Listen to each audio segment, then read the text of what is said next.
The Emperor's New Clothes. Many years ago, there was an emperor who was so excessively fond of new clothes that he spent all his money in dress. He did not trouble himself in the least about his soldiers, nor did he care to go either to the theater or the chase, except for the opportunities then afforded him for displaying his new clothes.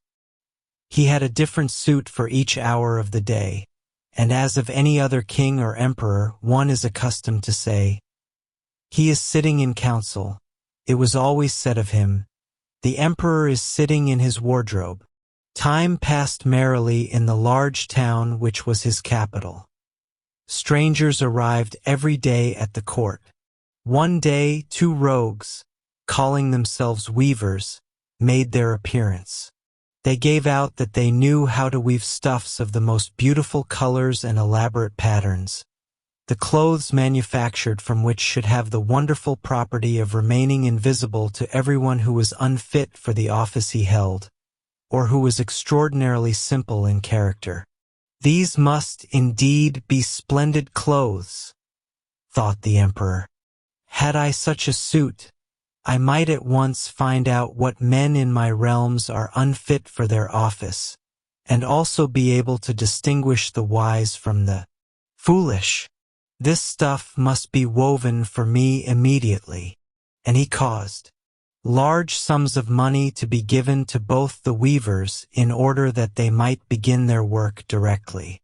So the 2 pretended weavers set up 2 looms, and affected to work very busily, though in reality they did nothing at all.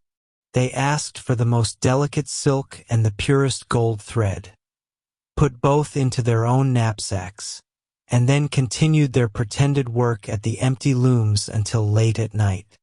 "I should like to know how the weavers are getting on with my cloth," said the emperor to himself after some little time had elapsed. He was, however, rather embarrassed when he remembered that a simpleton or one unfit for his office would be unable to see the manufacture. To be sure, he thought he had nothing to risk in his own person.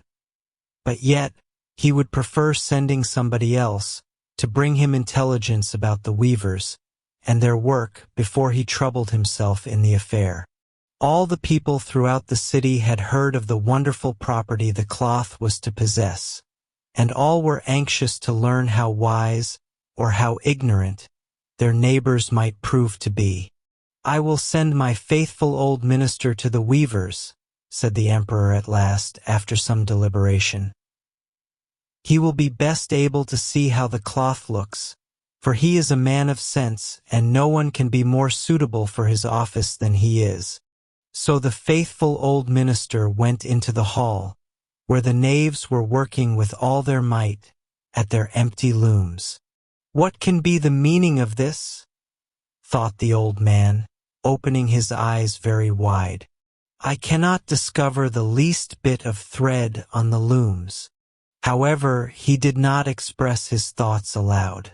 The impostors requested him very courteously to be so good as to come nearer their looms, and then asked him whether the design pleased him, and whether the colors were not very beautiful, at the same time pointing to the empty frames. The poor old minister looked and looked. He could not discover anything on the looms, for a very good reason, viz., there was nothing there. "What?" thought he again. "Is it possible that I am a simpleton? I have never thought so myself, and no one must know it now if I am so. Can it be that I am unfit for my office? No, that must not be said either. I will never confess that I could not see the stuff." "Well, Sir Minister," said one of the knaves, still pretending to work, "you do not say whether the stuff pleases you." "Oh, it is excellent," replied the old minister, looking at the loom through his spectacles. "This pattern and the colors, yes, I will tell the emperor without delay. How very beautiful I think them." "We shall be much obliged to you," said the impostors, and then they named the different colors and described the pattern of the pretended stuff. The old minister listened attentively to their words, in order that he might repeat them to the emperor. And then the knaves asked for more silk and gold, saying that it was necessary to complete what they had begun. However, they put all that was given them into their knapsacks, and continued to work with as much apparent diligence as before at their empty looms. The emperor now sent another officer of his court to see how the men were getting on, and to ascertain whether the cloth would soon be ready. It was just the same with this gentleman as with the minister. He surveyed the looms on all sides, but could see nothing at all but the empty frames. "Does not the stuff appear as beautiful to you as it did to my lord the minister?" asked the impostors of the emperor's second ambassador, at the same time making the same gestures as before, and talking of the design and colors which were not there. "I certainly am not stupid," thought the messenger. "It must be that I am not fit for my good, profitable office. That is very odd. However, no one shall know anything about it." And accordingly he praised the stuff he could not see, and declared that he was delighted with both colors and patterns. "Indeed, please your imperial majesty," said he to his sovereign when he returned, "the cloth which the weavers are preparing is extraordinarily magnificent." The whole city was talking of the splendid cloth which the emperor had ordered to be woven at his own expense. And now the emperor himself wished to see the costly manufacture, while it was still in the loom.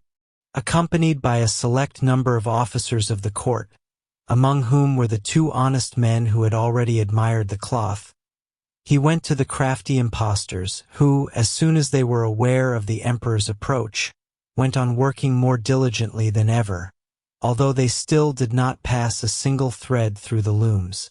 "Is not the work absolutely magnificent?" said the two officers of the crown already mentioned. "If your majesty will only be pleased to look at it. What a splendid design! What glorious colors!" And at the same time they pointed to the empty frames, for they imagined that everyone else could see this exquisite piece of workmanship. "How is this?" said the emperor to himself. "I can see nothing. This is indeed a terrible affair. Am I a simpleton, or am I unfit to be an emperor? That would be the worst thing that could happen. Oh, the cloth is charming," said he aloud. "It has my complete approbation." And he smiled most graciously and looked closely at the empty looms, for on no account would he say that he could not see what two of the officers of his court had praised so much. All his retinue now strained their eyes, hoping to discover something on the looms, but they could see no more than the others. Nevertheless, they all exclaimed, "Oh, how beautiful!" and advised His Majesty to have some new clothes made from this splendid material for the approaching procession. "Magnificent! Charming! Excellent!" resounded on all sides, and everyone was uncommonly gay. The emperor shared in the general satisfaction, and presented the impostors with the riband of an order of knighthood, to be worn in their buttonholes, and the title of gentlemen weavers. The rogues sat up the whole of the night before the day on which the procession was to take place, and had 16 lights burning, so that everyone might see how anxious they were to finish the emperor's new suit. They pretended to roll the cloth off the looms, cut the air with their scissors, and sewed with needles without any thread in them. "See!" cried they at last. "The emperor's new clothes are ready." And now the emperor, with all the grandees of his court, came to the weavers, and the rogues raised their arms, as if in the act of holding something up, saying, "Here are your majesty's trousers. Here is the scarf. Here is the mantle. The whole suit is as light as a cobweb. One might fancy one has nothing at all on, when dressed in it." That, however, is the great virtue of this delicate cloth. Yes, indeed, said all the courtiers, although not one of them could see anything of this exquisite manufacture. If your imperial majesty will be graciously pleased to take off your clothes, we will fit on the new suit in front of the looking-glass. The emperor was accordingly undressed, and the rogues pretended to array him in his new suit. The emperor turning round from side to side before the looking-glass. How splendid his majesty looks in his new clothes, and how well they fit! Everyone cried out. What a design! What colors! These are indeed royal robes.